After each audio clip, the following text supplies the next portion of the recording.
আসসালামু আলাইকুম। আপনি কি জানেন কিভাবে অনলাইনের মাধ্যমে 2025 সালের নিয়ম অনুসারে অনলাইন জন্ম সনদের আবেদন করতে হয়, বা কিভাবে আপনি একটি অনলাইন জন্ম সনদের আবেদন করবেন, বা কি কি কাগজপত্র প্রয়োজন হবে একটি অনলাইন জন্ম সনদ আবেদন করার জন্য? সেই সম্পর্কে আজকের ভিডিওতে আমি বিস্তারিতভাবে আলোচনা করব এবং দেখিয়ে দেব কিভাবে একটি অনলাইন জন্ম সনদ আবেদন করতে হয়। তো প্রথমত কথা হচ্ছে, একটি অনলাইন জন্ম সনদ তৈরি করার জন্য কি কি কাগজপত্র প্রয়োজন হয়। যদি ব্যক্তির বয়স যদি একদিন থেকে মূলত 20 বছর পর্যন্ত বয়স হয়ে থাকে, সেক্ষেত্রে অবশ্যই বাধ্যতামূলকভাবে তার পিতামাতার জন্ম সনদ থাকতে হবে। এছাড়া অনলাইনে জন্ম সনদ আবেদন তৈরি করা যাবে না বা আবেদন করা যাবে না। এর পরবর্তী যাদের বয়স 20 বছরের ঊর্ধ্বে রয়েছে তাদের ক্ষেত্রে পিতামাতার অনলাইন জন্ম সনদ না থাকলেও চলবে, তাদের আইডি কার্ড হলেও চলবে, বা আইডি কার্ড যদি নাও থাকে তাদের নামগুলো লিখে দিলেও আপনি তাদের জন্ম সনদ আবেদন করতে পারবেন। আর বেসিক কাগজপত্রের মধ্যে যদি বলি, যে ব্যক্তির আবেদন করা হবে সেই ব্যক্তির বয়স যদি 1 থেকে 5 বছর হয় তাদের ক্ষেত্রে টিকা কার্ড দিয়ে আমরা আবেদন করতে পারি, সাথে পিতামাতার জন্ম সনদ দিতে হচ্ছে। তো এছাড়া যদি বলা যায় যাদের বয়স 5-6 বছরের উপরে, তাদের ক্ষেত্রে অবশ্যই ওই বাচ্চার যে স্কুল কর্তৃক একটি প্রত্যয়নপত্র বা মেডিকেল সার্টিফিকেট বা যে কোনো একটি সার্টিফিকেট প্রদান করতে হয়, এবং পিতামাতার জন্ম সনদ। যাদের বয়স 20 বছরের ঊর্ধ্বে রয়েছে তাদের ক্ষেত্রে তারা যদি আইডি কার্ড থেকে থাকে আইডি কার্ড দিয়ে কিন্তু তারা জন্ম সনদ নিতে পারবে, বা যদি আইডি কার্ড না থেকে থাকে তাহলে সার্টিফিকেট, যে কোনো একটি স্কুল সার্টিফিকেট প্রদান করেও তারা জন্ম সনদ নিতে পারবে অনলাইনের মাধ্যমে।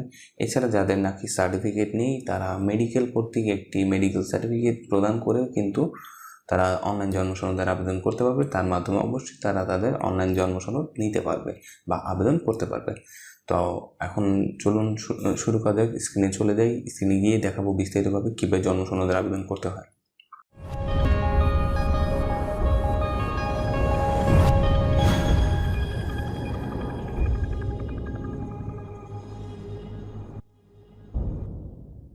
তো আমরা আমাদের কম্পিউটার স্ক্রিনের সামনে চলে এসেছি। তো এখান থেকে আমাদের যে কোনো একটি ব্রাউজার ওপেন করে নিতে পারেন। আমি এখানে ক্রোম ব্রাউজারটিকে ওপেন করে নিচ্ছি। ক্রোম ব্রাউজারটিকে ওপেন করার পর ঠিক এই লিঙ্কটি আপনাদের প্রয়োজন হবে, এটিকে আমি আমার ভিডিও ডেসক্রিপশন দিয়ে দিব। তো এখানে আমরা জন্মস্থান বা স্থায়ী ঠিকানা যে কোনো একটা জায়গায় থেকেই আমরা জন্ম নিবন্ধন আবেদন করতে হবে। তো আমরা এখানে জন্মস্থানের ঠিকানার মধ্যে আবেদন করছি। পরবর্তী পেজে চলে গেলাম। তো এখানে আমাদের মূলত এই ফর্মটিকে সম্পূর্ণরূপে ফিল আপ করতে হবে। এখানে আপনার নামের প্রথম অংশ এবং দ্বিতীয় অংশ লিখতে হবে বাংলায়, এবং নিচে আমরা ইংরেজিতে নামের প্রথম অংশ এবং দ্বিতীয় অংশ লিখব। এরপর আমরা জন্ম তারিখটিকে এখানে সঠিকভাবে লিখে দিব। এটিকে লেখার পর আমাদের এখানে এগ্রি করতে হবে যে আমার এই সকল জন্ম তারিখে যে জন্ম তারিখ বা নাম ঠিকানা যা লিখেছি তা আসলে মূলত সঠিক আছে, এবং তার জন্য আমি কাগজপত্র প্রমাণস্বরূপ প্রদান করতে পারবো। সেই কথায় আমাকে এই যে গ্রিন যে বাটনটি দেখতে পাচ্ছেন সেটিতে আমাদের সিলেক্ট করতে হবে। সিলেক্ট করার পর আমাদের এখান থেকে সিলেক্ট করতে হবে পিতামাতার কততম সন্তান, যার জন্য আবেদন করছি সে কততম সন্তান সেটিকে সিলেক্ট করতে হবে। তো সেটা সিলেক্ট করার পর আমাদের এখানে লিঙ্গ সিলেক্ট করতে হবে, যার জন্য আবেদন করছি তার লিঙ্গ, পুরুষ হলে পুরুষ, মহিলা হলে মহিলা, যার যেটা সেটা সিলেক্ট করে দিতে হবে। এরপর জন্মস্থানের ঠিকানা আমাদের সিলেক্ট করতে হবে। জন্মস্থানের ঠিকানাটি সঠিকভাবে ফিল আপ করতে হবে, একদম ফর্ম অনুসারে যে সকল যেখানে যা বলা হয়েছে ঠিক ওই একই রকম ফলো আপ ধরে সম্পূর্ণ ফর্মটিকে ফিল আপ করতে হবে। এবং গ্রাম হলে গ্রাম, আর পৌরসভা হলে পৌরসভা, ওটাকে সিলেক্ট করেই কিন্তু আমাদের কাজগুলো সম্পূর্ণ করতে হবে। এবং অবশ্যই মাথায় রাখতে হবে বাসা বাড়ির ঠিকানা যেখানে রয়েছে সেখানে যদি হোল্ডিং নম্বর থেকে থাকে অবশ্যই হোল্ডিং নম্বরটি দিয়ে দিবেন, আর যদি হোল্ডিং নম্বর না থাকে তাহলে বাড়ির নাম লিখে দিলেই চলবে। সম্পূর্ণ পেজটিকে একবার ভালোভাবে দেখার পর আমরা পরবর্তী পেজে চলে যাব। যদি কোনো ভুল থাকে তা আমরা প্রথমেই ঠিক করে ফেলার চেষ্টা করব, তারপর আমরা পরবর্তী পেজে চলে যাব। এইখানে মূল পেজটির বিষয় রয়েছে। তো এখানে পিতামাতার তথ্য দিতে হয়। তো এইখানে আমরা পিতামাতার নাম, জন্ম নিবন্ধন নম্বর এবং জন্ম তারিখ নম্বরটি দেওয়ার সাথে সাথে অটোমেটিকলি ফিল আপ হয়ে যাবে। যাদের বয়স 20 বছরের নিচে রয়েছে তাদের ক্ষেত্রে এটি বাধ্যতামূলক করা হয়েছে যে পিতামাতার জন্ম সনদ নম্বর এখানে এন্ট্রি দেওয়া ছাড়া পরবর্তী পেজে যাওয়া যাবে না। আর যদি বয়স 20 বছরের ঊর্ধ্বে হয় তাদের ক্ষেত্রে পিতামাতার জন্ম নিবন্ধন নম্বরের প্রয়োজন নেই। জাস্ট পিতামাতার নাম লিখে দিলেই, যদি ভোটার আইডি থাকে ওটাও যদি লিখে দিই তাতেও কোনো অসুবিধা, যদি না থাকে তাতে কোনো অসুবিধা নাই। এবং জাতীয়তা সিলেক্ট করে কিন্তু আমরা ওই ফর্মটুকু ফিল আপ করে পরবর্তী পেজে যেতে পারবো। তো এখানে আমার যে ক্লায়েন্টের জন্য আবেদন করছি তার পিতামাতার জন্ম সনদ নম্বরটি আমি এন্ট্রি করে দিলাম এখানে। এরপর আমরা পরবর্তী পেজে চলে যাব। তো এখানে আমাদের জন্মস্থানের ঠিকানা এবং স্থায়ী ঠিকানা যদি একই রকম হয়ে থাকে তাহলে আমরা এখানে টিক মার্ক করে দিব, আর যদি আলাদা হয়ে থাকে অবশ্যই আমরা এখান থেকে ওইটাকে ফিল আপ করে দিতে পারি। তো এখানে জন্মস্থানের ঠিকানা এবং স্থায়ী ঠিকানা সেম হওয়ার কারণে আমরা এটাকে টিক মার্ক করে দিচ্ছি, যে সেম আছে বিধাই আমরা এখানে টিক মার্ক করে দিচ্ছি। এবং নিচের দিকে দেখতে পাচ্ছি স্থায়ী ঠিকানা এবং বর্তমান ঠিকানা যদি একই রকম হয়ে থাকে তাহলে আমরা এটাকে চেক মার্ক করে দিতে পারি এবং পরবর্তী পেজে চলে যেতে পারি। আর যদি আলাদা হয়ে থাকে অবশ্যই এটা আলাদা করে সাবমিট করে দিতে হবে। এবং আমরা পরবর্তী পেজে চলে আসলাম। তো এখানে আসার পর মূলত কাজটি হলো যে পিতা মাতা কে আবেদনটি মূলত জমা করছেন সেটিকে উল্লেখ করতে হচ্ছে। এখানে যার জন্য আবেদন করা হচ্ছে তার বয়স যেহেতু অনেক কম, তার জন্য তার পিতামাতা এখানে সিলেক্ট করতে হচ্ছে। যদি তিনি প্রাপ্তবয়স্ক হয়ে থাকে তাহলে তার ক্ষেত্রে তার নিজ সিলেক্ট করেও কিন্তু আবেদনটি জমা দেওয়া যাবে। এখানে পিতার নামটি আমরা সিলেক্ট করে দিচ্ছি। এরপর আমরা এখানে উপরে যে ফর্মগুলো ফিল আপ করে এসেছি বর্তমানে, তো সেই সকল ফর্ম সম্পর্কে একটু বিস্তারিত রয়েছে, আপনারা চাইলে পড়ে নিতে পারেন। এটা মূলত এই চেকবক্সটিকে চেকমার্ক করে দিতে হবে এবং সংযুক্তিতে চলে যাব আমরা। সংযুক্তির মূল বিষয় হলো যে আমরা দুটি ডকুমেন্ট সাবমিট করতে হয়। পিতামাতা যে কোনো একজনের ভোটার আইডি কার্ড বা জন্ম সনদ এবং যার জন্য আবেদন করছি তার প্রত্যয়নপত্র, যে সকল বিষয় আমি প্রথমে আলোচনা করে এসেছি। তো ওনার প্রত্যয়নপত্র, সার্টিফিকেট বা মেডিকেল সার্টিফিকেট, এনিথিং যে কোনো একটা ডকুমেন্ট এখানে সাবমিট করতে হবে। তো অবশ্যই খেয়াল রাখবেন ডকুমেন্টটি 2 MBর ভিতরে থাকতে হবে।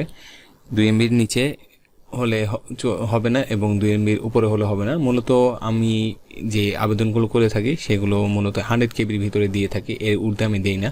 এখানে 2 MB বলা আছে, তো 2 MB আমি দিই না, মূলত 100 KBর ভিতরে রাখি ডকুমেন্টগুলো। 100 KBর ভিতরে হলে ডকুমেন্টগুলো খুব দ্রুত আপলোড হয়ে যায়।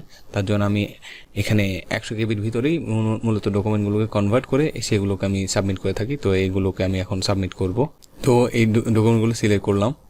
তো এখন আমি এখানে সিলেক্ট করে দিব পিতার ক্ষেত্রে যেটা আছে সেটাকে সিলেক্ট করে দিব এবং নিজ ক্ষেত্রে চিকিৎসক যেটা রয়েছে সেটা সিলেক্ট করে দিয়ে আপলোড করে দিচ্ছি। আপলোড করে দেওয়ার পর এটাকে একবার চেক করে আমি পরবর্তী পেজে চলে যাব। তো এই পেজটি মূলত আমাদের সঠিকভাবে দেখতে হবে যে এখানে কোনো প্রকার ভুল ত্রুটি রয়েছে কিনা। যদি কোনো প্রকার ভুল ত্রুটি থাকে তাহলে আমার সেটিকে পূর্বে পেজে গিয়ে ওটাকে সংশোধন করে নিয়ে আসতে হবে, আর নয়তো আমার জন্ম নিবন্ধন ভুল হয়ে যাবে। তো তাই আমি সম্পূর্ণ ডকুমেন্টটি একবার ভালো করে চেক করে নেব কোনো প্রকার ভুল আছে কিনা তা দেখার জন্য।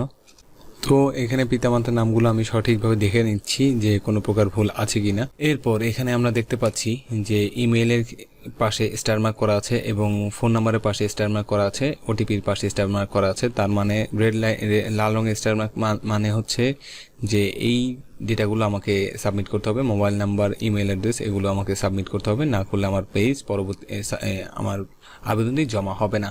তো আমি এখানে যে কোনো একটি ইমেল অ্যাড্রেস দিয়ে দিচ্ছি, আমার যে কোনো একটা ইমেল অ্যাড্রেস দিয়ে দিলাম। তো সাথে ক্লায়েন্টের মোবাইল নাম্বারটা দিয়ে দিব, বা যার জন্য আবেদন করব তার একটা mobile number, valid mobile number দিবেন, যেটিকে পরবর্তীতে প্রয়োজন হলে যেন উত্তোলন করা যায় বা সিমটি হারানো গেলে যেন উত্তোলন করা যায়, কারণ এই জন্ম নিবন্ধন নম্বরের সাথে এই মোবাইল নম্বরটি অ্যাড হয়ে যাবে। তো তার জন্য আমি একটি মোবাইল নম্বর অ্যাড করে দিচ্ছি এখানে।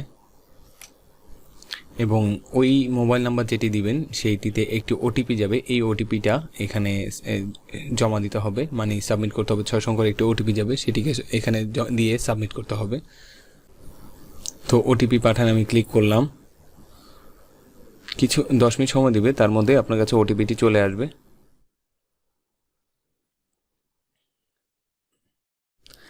আমার ওটিপিটি চলে এসেছে। তো ওটিপি দেওয়া হয়ে গেছে, আমি এখন সাবমিটে ক্লিক করব। আমার আবেদনটি জমা হয়ে গেছে সাকসেসফুলভাবে। তো এখান থেকে আমি আমার আবেদনটি প্রিন্ট করে নিতে পারি। তো এখানে আমি আবেদন প্রিন্টে ক্লিক করলাম। এখান থেকে আমি এই আবেদনটিকে সেভ করে রেখে দিতে পারি বা প্রিন্ট করেও নিতে পারি। যে কোনোভাবে আমার এই আবেদনটি প্রিন্ট করতে হবে। প্রিন্ট করার জন্য আমার যদি প্রিন্টার থাকে আমি সেখান থেকে করে নিতে পারি, বা যদি প্রিন্টার না থাকে আমি এটাকে সেভ করে আমি পরবর্তীতে প্রিন্ট করে জমা দিতে পারবো। সাথে অবশ্যই খেয়াল রাখতে হবে যে এই সকল ডকুমেন্ট আমি এখানে আপলোড করেছি সেই সকল ডকুমেন্ট অবশ্যই জমা দিতে হবে। যদি আপনাদের কাছে আমাদের এই ভিডিওটি ভালো লেগে থাকে বা এই ভিডিওতে দেখে যদি আপনি কোনো কিছু শিখতে পারেন তাহলে অবশ্যই আমাদের ভিডিওতে একটি লাইক দিয়ে যাবেন। আর যদি কোনো প্রশ্ন থেকে থাকে অবশ্যই আমাদেরকে কমেন্টের মাধ্যমে জানাবেন। আমরা আপনার প্রশ্ন উত্তর দেওয়ার চেষ্টা করব এবং আপনার সমস্যার সমাধান করার চেষ্টা করব সর্বোচ্চ। আর এই সকল ভিডিও যদি আপনাদের কাছে ভালো লেগে থাকে বা এই সকল ভিডিও দেখে যদি আপনি কিছু শিখতে পারেন বা এই সকল ভিডিও যদি আপনি আকৃষ্ট থেকে থাকেন, অবশ্যই আমাদের চ্যানেলটিকে সাবস্ক্রাইব করে রাখবেন। পরবর্তী ভিডিও আপনার কাছে আসার পরে প্রথম নোটিফিকেশন চলে যাবে, যার ফলে আপনি আমাদের নতুন ভিডিও যত রকম ভিডিও চলে আসবে সেগুলো দেখতে পারবেন। তো আজকের জন্য এইটুকুই, দেখা হবে আবার নেক্সট ভিডিওতে। আজকের জন্য আল্লাহ হাফেজ।